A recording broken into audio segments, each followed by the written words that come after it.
So what's up? Tonight is basically talking about these, right? Microphones. I've got 3 of these 57s, but that's what it is, right? Supposedly really great for micing guitars, stuff like that. But as I'm going through working on different songs and stuff, I notice a few things as I go along. And for instance, the MG15 that I primarily use for recording,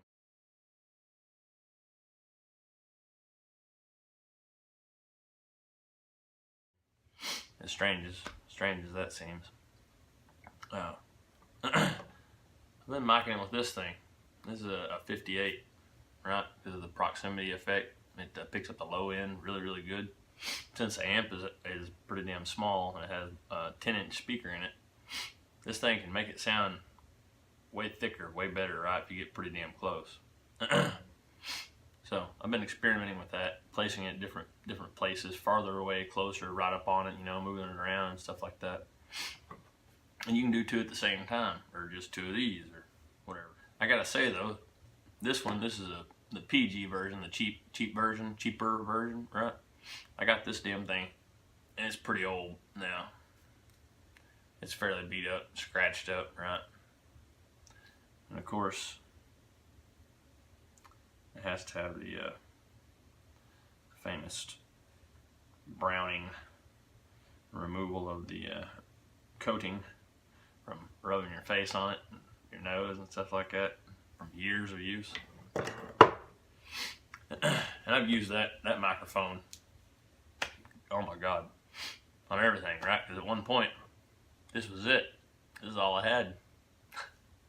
So this went on everything at one point. And it has a switch, right? That switch is always in the on position. But it works fine. There's nothing wrong with it. This is the Beta 52. And it's great for, well, get you a close up of it. There's a lot of light glare and shit because of that big light, but right. And anyway, great for bass and kick and shit, right? And you can get directly inside of the kick hole, the hole in the front of the head, or you can use it like that, and get in there, if you're coming from the top or whatever, or however you'd like. I hear, and I haven't tried it, I'm more of a direct in with a little bit of compression on the way in, kind of bass tone. But I hear these work fucking badass on bass guitar cabs, right? Kind of makes me wonder what it would sound like on a regular guitar cab. I don't know. May have to play with that, because I'm not real fond of the super high frequency range. And if this eliminates some of it automatically, might be kind of interesting to fool around with. Anyway, that comes in a little carrying case. It's got a shock mount. I'm sure y'all have all seen a shock mount sometime, right? It's just suspended in there, right? Which always made me wonder, like in a studio situation, why would you have your face like up on the mic, or like punch it, or I don't know. It always seems strange to me. I guess there's all kinds of people out there, but it's this thing, right? This is the yeah, see, I haven't even messed with the switches and shit. Anyway, this is the AKG P420, and I did jack with the filter back here, but it's got a. Well, you can probably just read it. How about that? How about you just read it? Right? Rotate, rotate, rotate, rotate, rotate. Right? And this does require phantom power. Of course, most condenser mics do. Almost all of them.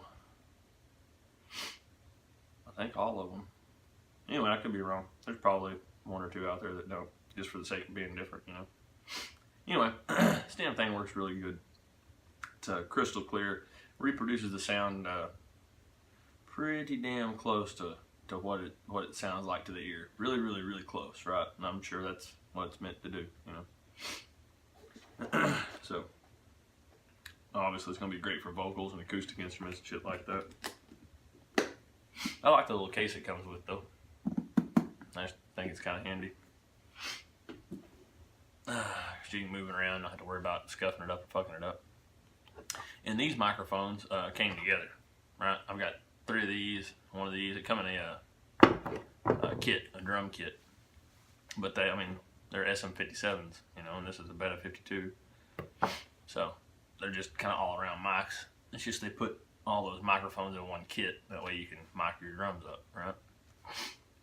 And I will say, for the low tom, I am using this old PG, just because it's got kind of a almost a boomy effect already to it.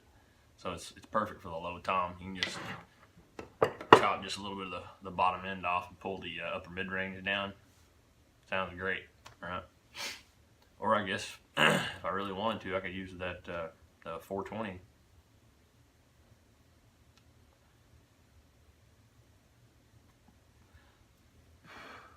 That's what I'm tracking the drums with, though. And the 420, I was using as a room mic, kind of a distant room mic, kind of blending it in and kind of screwing with it. And it kind of catches more of the crash cymbals and shit like that. And then positioning one of these 57s on the snare, but a little bit on the close side to the hi-hat, if you will. And I was getting pretty damn good results with it. Still getting the chick, but not any of the wash, and a good hard crack on the snare. We're running, that's not the kit that we were recording with, but he has the same heads and shit, except for his battery head on his bass drums is different.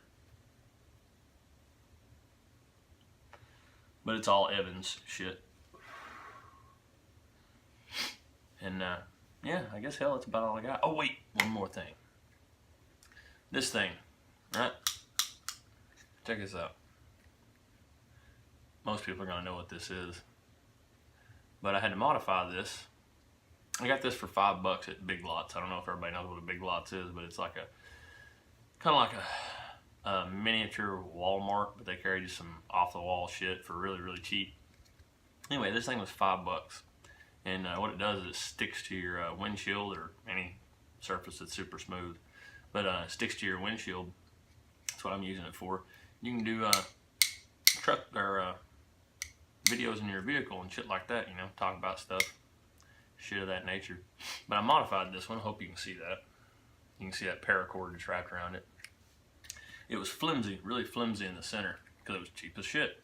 But so I took some plastic and put in there in the channel of the flimsy part, and super glued that in and let it dry.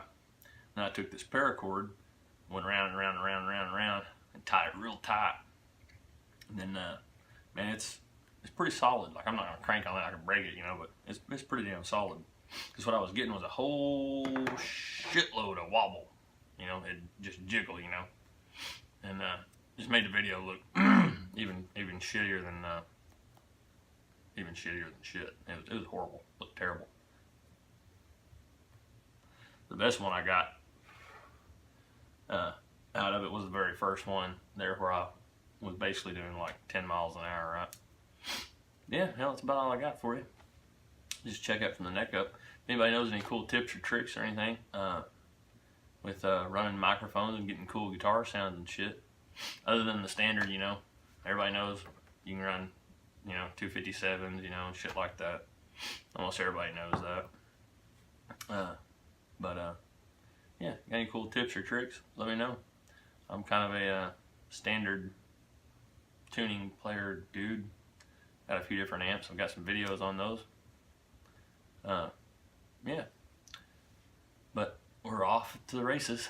So I'm fixing to start tracking guitar for this next song. Get it rolling.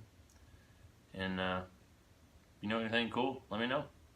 I'll probably do it. Or at least give it a shot. If it sounds good, I'll use it. Anyway, I'm out. Y'all have a good night. Take care.